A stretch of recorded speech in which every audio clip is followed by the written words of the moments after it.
Please be seated, everybody.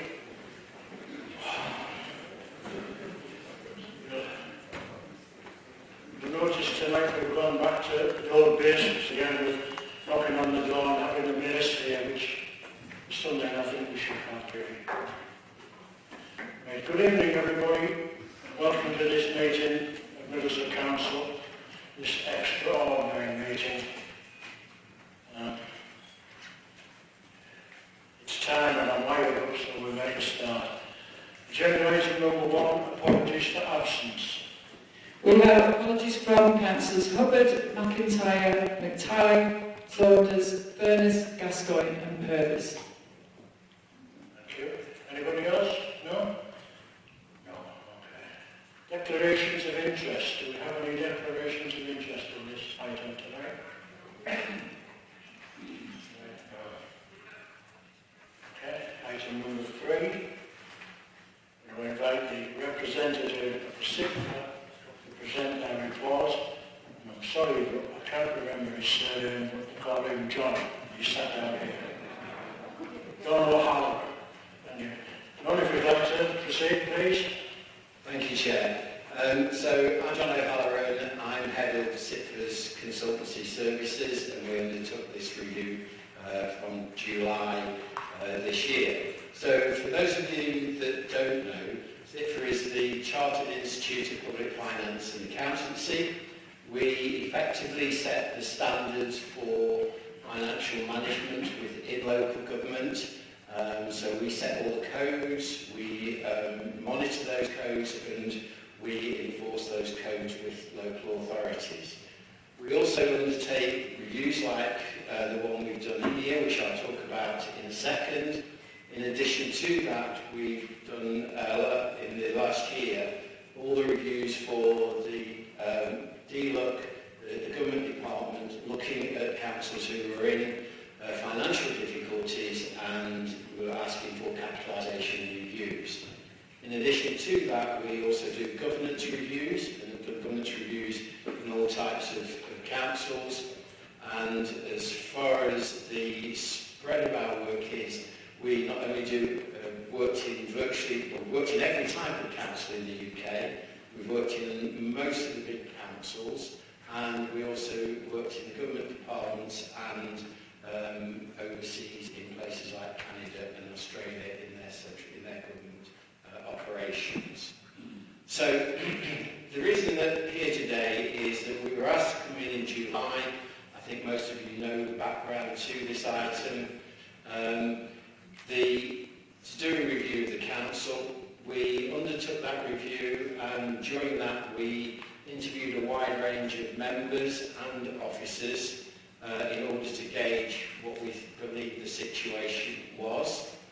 I think in our view the situation mainly stemmed from, and I know others think it went back further, but from what we could see, and we can only go on what we saw and what we read and talked to people about, there was a major change in the operation of the council in 2019, and as a result of that, and the issues are in the report, and I'll go through some of them, there was a serious problem in terms of the operation and the governance of the council. I can't underestimate to you how serious that problem was. At the time, a lot of people talked to us about intervention. We have a lot of experience working with councils where there is intervention. It is a very serious issue when the council gets to that stage. In our view, as serious as the issue is, if everyone works together, we believe that you've got a good chance of fixing it. But to start with, everyone's got to accept that that problem exists and why that problem exists.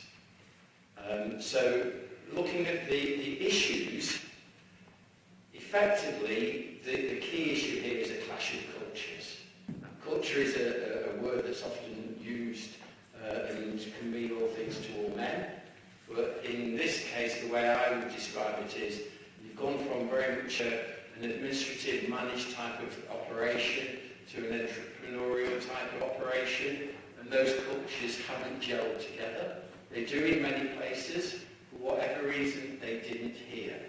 And and therefore they ended up clashing as cultures rather than working together, so that the two halves didn't make a whole plus, it actually made it a negative. So in terms of those cultures, positions became entrenched, so people were entrenched. Everyone thought they've got their view. People were writing letters saying, let's have intervention. There were issues between members, and there were issues between members and officers. So effectively, you had a dysfunctional organisation, in our view. And I can only say from what we saw, in our view, we felt it was dysfunctional. To a great extent, that was then exacerbated when you had COVID, because COVID split everything up. You weren't all in one place working together at that time. So that led to issues such as miscommunication between members, miscommunication between officer members and officers, just because of the way that people had to work during COVID. That is further exacerbated in terms of the way that the Middlesbrough Council operates, in terms of the roles and responsibilities of members and officers. To be frank with you, they're not as clear as they could be, they're not as clear as we see elsewhere, and those are things that we think we need to address as well. There is some overreach between the two, both ways, so it's not clear what officers should do and what members should do and what individual members should do compared to others. So it's about putting clarity in those issues. That's led to unfortunate use of communication, and communication isn't as good as it could be here. The language is perhaps a bit adversarial in our view again. Rather than looking for a way through things, there is more confrontation than you would expect in a council like this. So one of the things that we also saw and believe needs addressing is members, the role of members and members training. The take-up on training isn't great, but then conversely members complain that they don't think the training is that good. So again, that is something that needs to be looked at and sorted out. All of that has meant that the council isn't operating as effectively as it could. It has an impact both on how members operate and the morale and how officers operate. And again, in our view, that's not as good as it could be, and certainly not as good as we see it in other bases. One of the things that we found quite surprising, and this is more than we would have expected to see, and more than we see in other places, is the number of FOIs and complaints that are from members. I'm not making any other comment than that, other than it is higher than we see elsewhere, a lot higher, which I think is probably a symptom of the way that the council is operating, or the difficulties it has in operating at the moment. So there is a focus on the past rather than looking forward, and we think that the council should be trying to draw a line under these things, putting in place proper delegations, proper governance structures, proper roles and responsibilities, and then looking forward. The issue that it's got is that the environment that local authorities operate in is difficult, and it's not going to get any easier in the current environment. We know that with the work that we do around the country. All local authorities are facing a difficult time, and effectively you're making it more difficult for yourselves unless you actually have a better way of operating. And we think you can have that, but it needs to be worked on.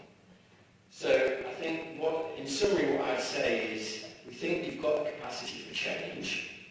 We think that there needs to be a critical mass, as we say in the report, and you've all had the report, and I'm sure can read it as easily as I can, and there's a critical mass of the acceptance of the issues. Because once you've got the acceptance of the issues, then it's about the willingness to tackle them and work together to actually make that happen. So again, it's about getting away from entrenched positions and doing this with an open mind. And what we're suggesting there in the recommendations is that there should be an action plan. We call it a 30, 60, 90-day action plan, so that it is an action plan that is monitored, has very clear milestones in it, so you know what's going to be delivered and when, and everyone will be held to account for that. But it's about the development of that and all working together in order to get the governance and the working practices and procedures right, so that Middlesbrough can react to the environment that it's in, which is a difficult environment. It is difficult for all councils, and go forward successfully. So, Chair, that's all I'd like to say at the moment. Okay. Thank you very much for that, John. We'll move on now and we'll ask the Mayor to present the report on corporate governance improvement journey, SIPFA findings and next steps. Andy? Hello everyone, and thank you, John, for that. Very good. I want to make it clear that we're not here to discuss, debate, dissect the SIPFA report. The report is the report. It is what it is. We asked them to come in and do it, and they've come in and done their work. And we should listen to every single word that's there in writing, and we should listen to every single word that John has said tonight. Some of the things that John said are serious.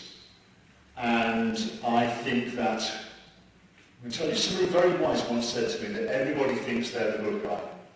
Nobody thinks they're the bad guy.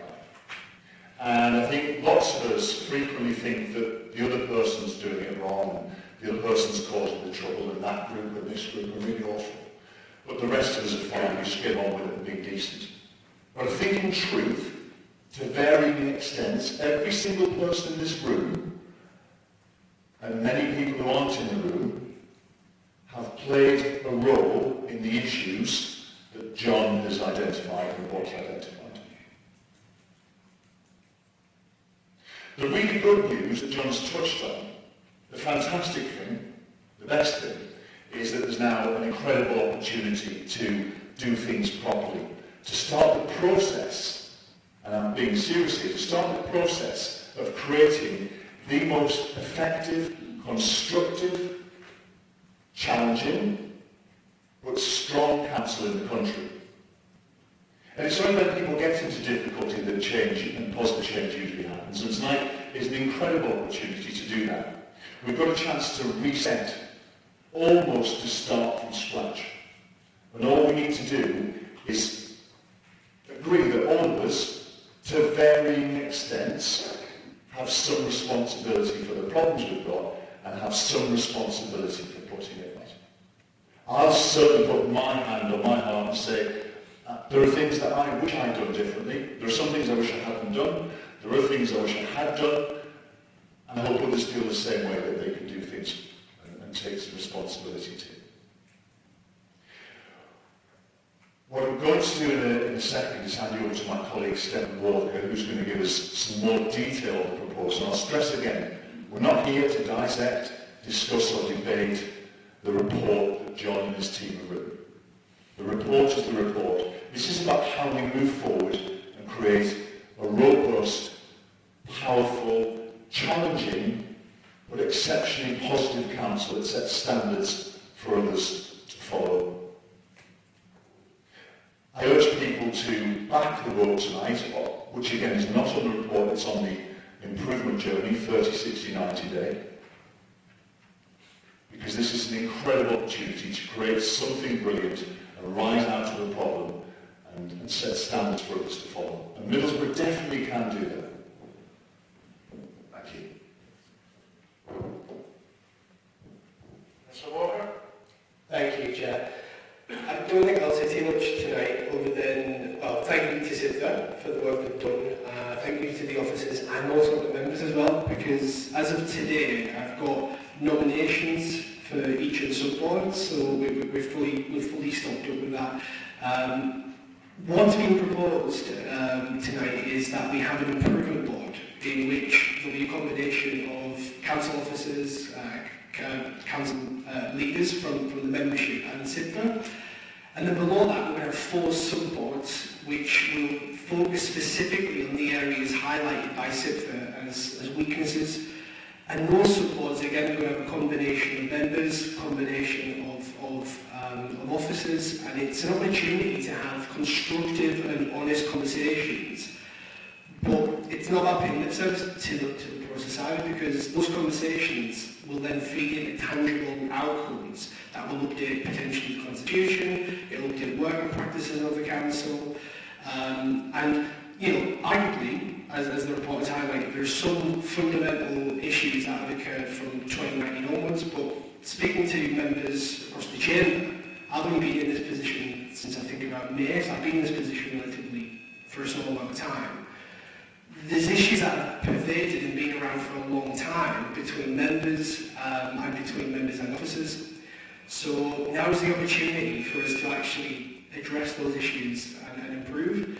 I think that's all I've got to say. So thank you, Chair. Thank you very much. Anybody have any questions for either Stefan or Andy? Andy? Over here? What's the story?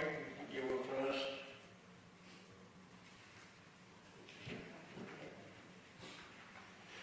Thanks, Chair. Obviously, if we're not going to get into the bones of the report, that's fine. I won't comment on the detail, the content of the report. I note that Councillor Walker did mention something from the report, which he did say that there were historic issues that have pervaded for a long time, and that isn't what the report says. The report says the issues were manageable under the previous administration, and since 2019 have become unmanageable. That's what the report says, so it's very clearly written about on the record, and that's clearly what has been said tonight by SIPFA as well. From the Labour Group's position, I'd like to say that we will engage wholeheartedly with this process. We think the board and the sub-boards is the right way to progress, and we support thoroughly what's been written there. We will provide, as we have done through scrutiny and any number of other functions, the Audit Committee and others since 2019, we will provide the strong political leadership that this Labour Group has provided since the last elections. And we'll make sure that we engage fully with that with other members and officers to make sure that we turn these issues around. Because they are tremendously serious, and I hope that the Mayor takes his responsibility as the leader of the Council very seriously in that respect. This has happened on his watch, and he needs to make sure that in a personal sense he takes responsibility for the situation the Council finds itself in now, because it has happened since his election. I think it's really important to stress that this is the way that we take the Council forward and make the Council better. Starting from scratch and other things is all well and good saying that, but we are in this position because of errors that have been made, and I think those errors need to be identified, and I hope that during the sub-board processes and as we talk about those issues, we talk about how we got here, we talk about the specific examples of what's happened and why those things have happened, because I don't think that's been fully addressed in the report necessarily, and we need to get into the detail of that in those sub-boards and make sure that we address those specific elements that need addressing. I would like to finish, as I say, I would have comments about the report, but I think that's probably for another time. But I do think it's really important. I'd like to finish with an apology. I think on behalf of the Labour Group, I would like to apologise to officers of Middlesbrough Council. I'd like to do that on the basis that this report clearly states that officers feel that they've been bullied, that they've been intimidated, that they've been attacked online without the ability to respond. And nobody should have to come into their place of work in fear or in trepidation of potentially being bullied by colleagues. We work very closely with officers, and they do a tremendous job for this town under extreme difficult circumstances based on the cuts and austerity since 2010. And the fact that officers felt that they had to highlight the fact that they felt they could be bullied and attacked by elected members in that way, I think is a stain upon this council.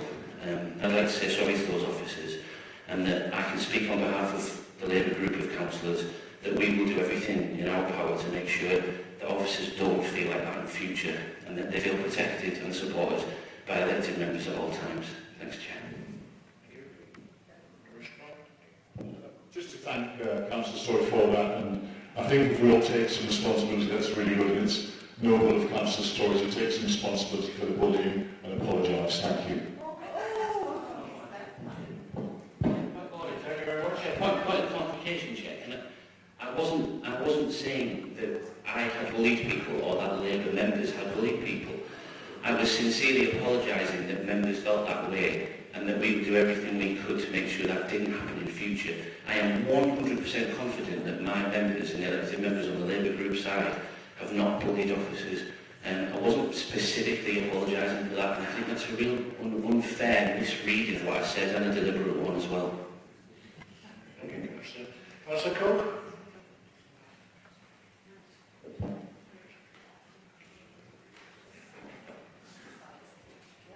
And we're already off to a good start. With independent members to my right laughing at that statement, which sort of worries me slightly. There's two sort of things that I would like to mention. I'm quite worried that we are going to be working towards improvements when actually the scope, although it was described as wide-ranging, didn't include any new first-time sitting Labour members, and actually only included less than 20% of our group in the interviews. So I'm wondering, would that scope not have been better increased to make sure that if there were issues, that we could make sure we cover them in the improvement journey? And my other sort of worry is that even though we've sort of drawn a line under things, I'm still waiting over 16 days for replies to emails on basic sort of questions, which is sort of encouraging this FOI process, which myself I've never done. But this is the sort of behaviour that leads to the FOIs. So I'm just wondering if we could cover those 2 points, please. Yeah, in regards to the percentage interviewed, that's not something that, as a member, I've had any input with. We've delegated that to sit through with the experts, and I'm confident that what they've produced is accurate. At least I have trust and faith in the process that they've enacted because they are the experts. The board membership, which I know you haven't referred to that explicitly, but what we've then tried to do with the improvement journey is to open that up to your own discretion about who you want to put forward for those sub-boards, and we've done that in a politically balanced format. So we have tried to include as many voices as we can where at least our the input. Regarding replies, I think you must be talking about replies from officers. Yeah. I fully appreciate the frustration. There's times that I'm waiting for a reply myself from officers, but they're doing the best job that they can, and they are under immense pressure from, as Councillor Story mentioned, from what's now 10 years of austerity, effectively. So I think improving replies from officers is something that maybe can be part of this, and how we reduce the burden on officers. But in terms of using that as a basis for freedom of information request, I think that's a big leap, and it depends on the specific subject that you're talking about. But if you go down that route continuously, you're going to make problems worse. I think I'm not saying don't do it. It just depends on the subject matter. I would say it would add to the burden of certain council officers. That's all. Thank you. Thank you, Councillor. I think Councillor McCabe was next, then Councillor Hodgson.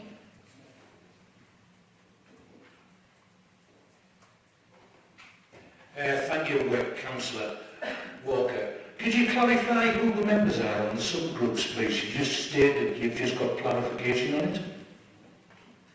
Yes. There's some members included in the report, but I've literally had an email about 2 hours ago, so I can quickly get that if you want me to. Or the intention was I'm going to, or the officer is going to send the full list out. We do have nomination from the Conservatives for Nick Mason, for example, however, where there's no particular board that's been allocated, so that's a floating nomination that we've got. So I'm going to make a judgment and say, because I've got it literally on emails from a few hours ago, I'm not going to just stand here and read that out because it might be a bit cumbersome, but I will get that issue down probably tomorrow. That's all right. Appreciate all members get a copy, please. Yes. Thank you. Thank you, Councillor. Councillor Hodgson. Thank you, Chair. Just speaking on behalf of the Middlesbrough Independent Group, we realise how important this is. We've all agreed that we want to take this really seriously and take on the recommendations, which we all will. I think everybody in this room will understand how bad it would be if we didn't take on these recommendations. And I just think that we all should think positively about going forward. We can do this. We're a good council. We're not a bad council. Maybe we've had our difficulties between various members, difficulties between officers, but we can put that right. We can move forward, and I ask everybody in this meeting tonight to vote on this recommendation. Thank you. Councillor Cooper. Thank you, Chair. For those who don't know me, my name is Mary Cooper. I'm a Newport ward member and executive for the environment. However, this evening I'm speaking to you, ladies and gentlemen, as the deputy leader of the Middlesbrough Independent Councillors Association. First of all, I would like to thank CIPFA for the report.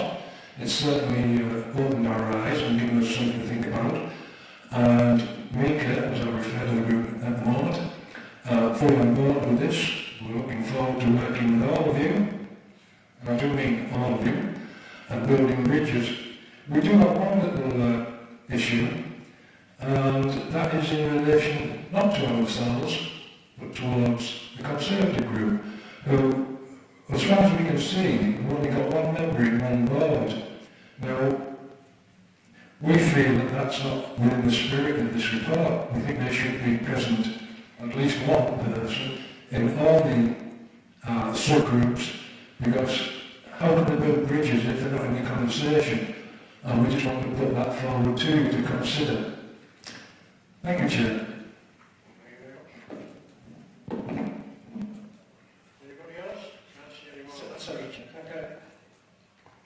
Respond to that. Councillor Walker. Yeah, so what I'd like to propose to that, because that effectively a better decision for all members, we put that to a vote. And from, well, yeah, I think maybe after a discussion on that, put it to a full member vote. There is another alternative that the Imperial Board could decide, but I feel like we need to have a full and conclusive view from tonight onwards, so that's what I'd like to propose. Thank you.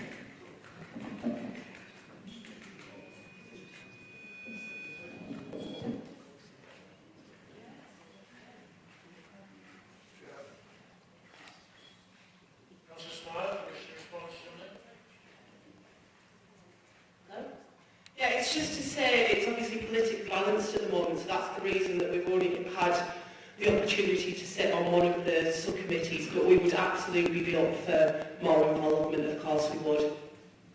Thank you, Councillor. Do we have any more questions from anyone? I'd see any hands up. Okay, we'll go to a vote.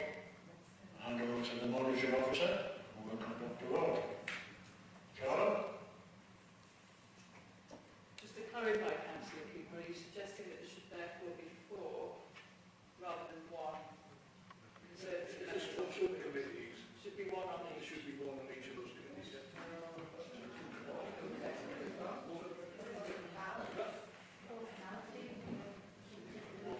If I may, Chair. Thank you. Yeah, the reason behind this is quite simple. If we've got a Labour member present and an independent member present, how can we have a full conversation unless we've got Conservatives present as well? It's not going to make any difference to anything other than making sure that they're fully on board with the rest of us. And isn't that what this report's all about? Thank you, Chair. So can we conduct a vote? Those in favour of increasing the number of Conservative representatives from 1 to 3, please can you show your hands? 1 to 4, sorry.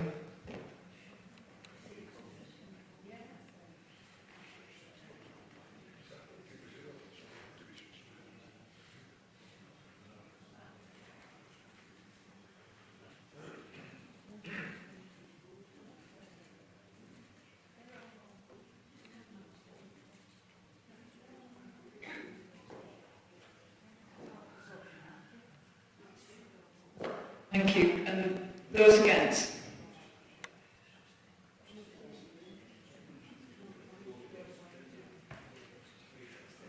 Any abstentions?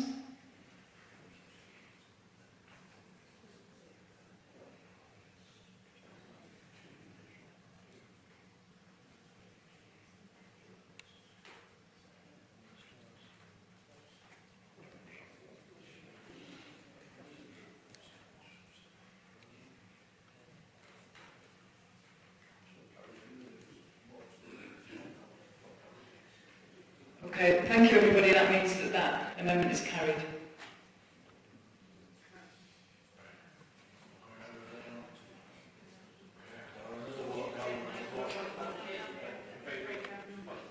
Sorry, I can't hear you. Clarification, Chair, it's very brief. Yes, So, can I just clarify, what we've essentially done there is the resolution is passed, which means that those boards are now no longer politically balanced.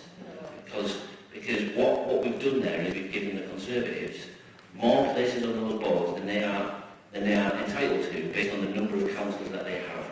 I'm just pointing out to people, it isn't anyone in this room's fault that there are 3 Conservatives, but when you work it out on balance, based on the number of places on the boards, they should have only got 1 place. That's just mathematics. It's just basic mathematics. So what we've done there is we've now made these boards no longer politically balanced. We have given one political group more places than they're entitled to based on their number of councillors. I just wanted to clarify that for everyone.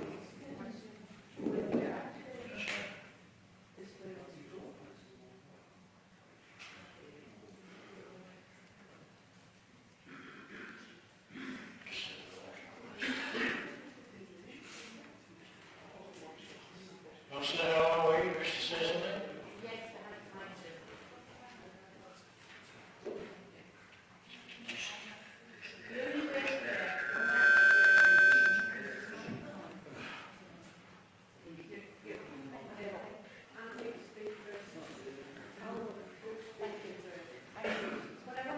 The only way to address the issue of proportionality would be therefore to increase in proportion the number of the other representative groups. But that might make the whole membership too unwieldy. But in order to be fair, the proportionality has to be there.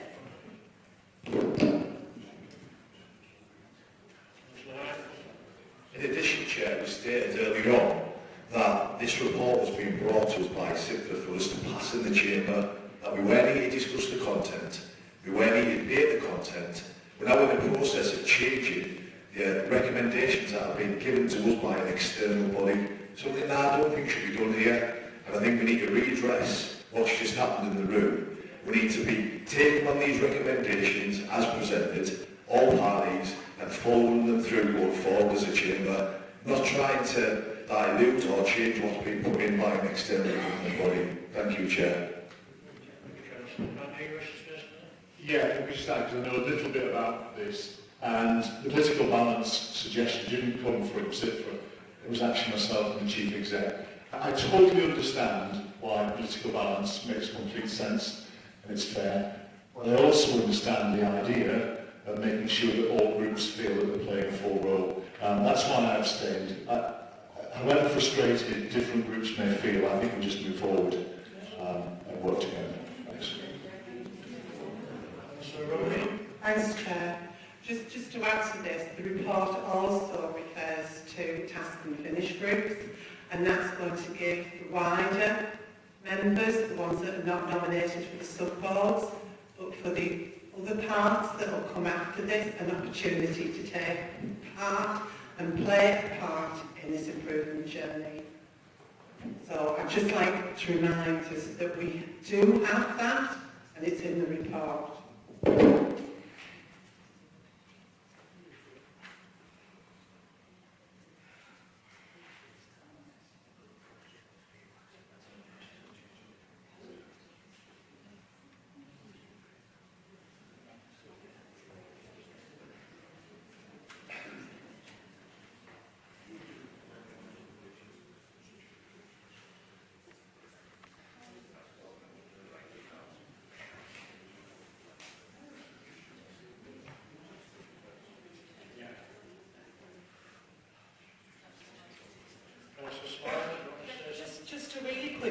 wanted to say, all we want to do is help. We don't want to upset anybody. We just want to make sure that we do what we can to help. So, Mr. Harrigan? Thank you, Chair. Yes, thank you, Chair. Tonight I came in the hope that all the political background differences that we've had in the past could be put to one side in the common interest of getting moving forward. But it doesn't seem that it's possible, and that's a shame. We came here tonight to set up on the new footing, and we drank or fall back into the old political arguments about representation and all this stuff. Really, what difference does it make who's on these panels in proportion if we're all going to work together? Please, put political differences to one side in the interest of the town, and let's get on with this. Thank you. Councillor Harrigan?